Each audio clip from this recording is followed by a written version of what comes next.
Welcome to Jesus God News. I'm Xanadu Santorum. The headlines: Obama plots Islamification of the US. Pope clarifies Church's position on molestation charges. Women refusing sex to count as abortion. President of the United States, Barack Obama, is planning to change the name of his adopted country to Ameristan. That's the claim of respected billionaire Ronald Fart. According to Dr. Fart, the Muslamistan-born commander-in-chief is plotting the name change in order to establish Islam as the state religion. The 89-year-old toupee designer said, "I'm not being racist. I have lots of friends who were presidents.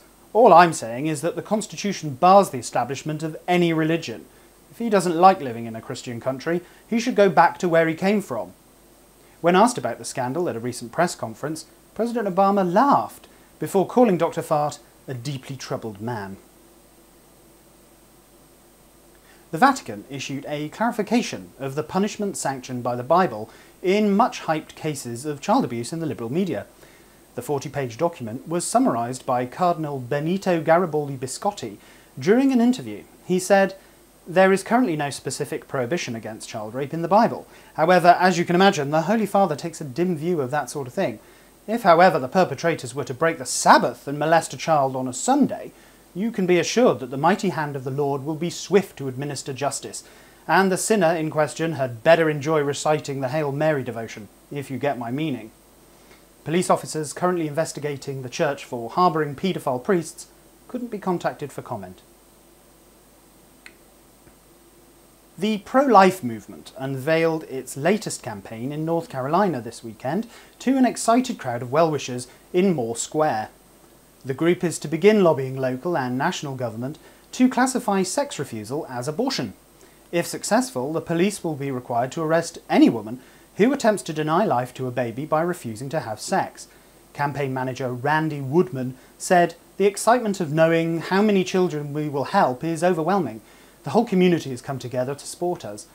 There's a lot of work to do though. There's only 20 guys on the team." Due to new state legislation banning livestock in Moore Square, no women were able to attend the rally. However, they did themselves proud by arranging a spectacular buffet lunch for their hungry husbands and fathers in a local car park. War on crime news now, and primary school teacher Jessica Lovely was jailed for 10 years after being convicted of a vicious hate crime against 3 young Christians.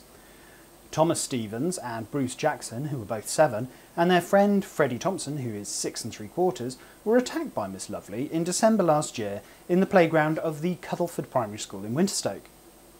The 3 were defended by solicitor Uriah Pyle, who explained what happened. The boys, who are all staunchly Christian, were exercising their freedom of religion by punching 5-year-old Katie Gamer, whom they suspected of being homosexual. The defendant then ran over and told them to stop, restraining one of the boys by the hand. Clearly, a child of 7 can't be expected to realise that a gay-sounding surname isn't the same as homosexuality, so their behaviour was reasonable in the context of their deeply held religious convictions. All 3 boys were said to be doing fine, despite their age and the unprovoked nature of the assault. The local authority has also been forced to pay compensation because the incident occurred on school property. Due to the size of the award, the school has since been closed. This has now led to a separate action by the parents of the 3 boys, who are suing the Department of Education for failing to provide a local school in the village. I'm Xanadu Santorum, and now you have reached Level 18 update status.